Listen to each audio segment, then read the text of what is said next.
Aujourd'hui, on est 85, un peu moins de la moitié dans nos ateliers de confection et puis un bon quart dans nos ateliers de production de tricotage. Et puis le reste, c'est toutes les activités administratives, mais aussi le modélisme, voilà, toutes les autres postes.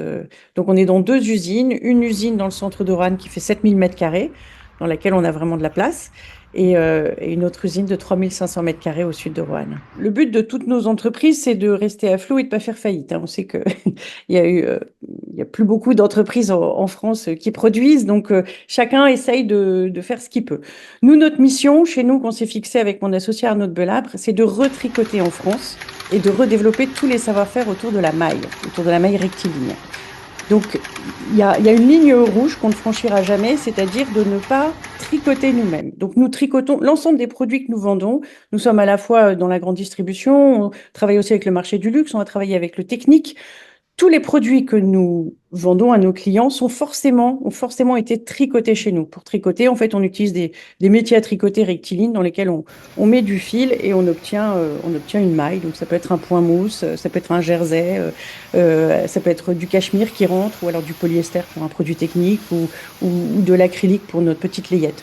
Après, en amont, le fil, il n'y a plus beaucoup de filateurs en France. En revanche, il y a des gens, par exemple, qui vont teindre du fil. Donc, on va facilement acheter notre fil chez UTT qui teint le coton en France. Mais le coton, il n'a pas poussé en France. Le coton, il n'a pas été finé en France. Mais voilà, on sait qu'on peut le teindre en France. Donc là, on va privilégier ça. Notre acrylique, on a du mal à le trouver. L'acrylique qu'on souhaite, avoir un acrylique qui est très doux, on a du mal à le trouver en France. On est allé le chercher en Roumanie. C'est pas la Chine, c'est pas la France non plus, c'est pas loin, mais voilà, on essaye de faire entre deux. Et après avoir tricoté les produits, il y a deux façons de faire. Soit on les termine nous-mêmes, c'est-à-dire qu'on les confectionne dans nos ateliers de confection. On a deux ateliers de confection qui sont associés à nos ateliers. Et ça, c'est plutôt possible pour quand le pull est vendu assez cher. C'est-à-dire, par exemple, pour Bompard, évidemment, on va tout finir nous-mêmes. Évidemment, on a le budget pour terminer le pull en France et le livrer en produit fini. Donc, c'est un produit qui s'appelle Made in France. Pour la grande distribution, quelquefois, comme Kiabi, par exemple, exige que tout soit fait en France. Donc, on fait du tricotage jusqu'à la confection en France. Et ce qu'on livre à l'enseigne Kiabi, c'est du Made in France.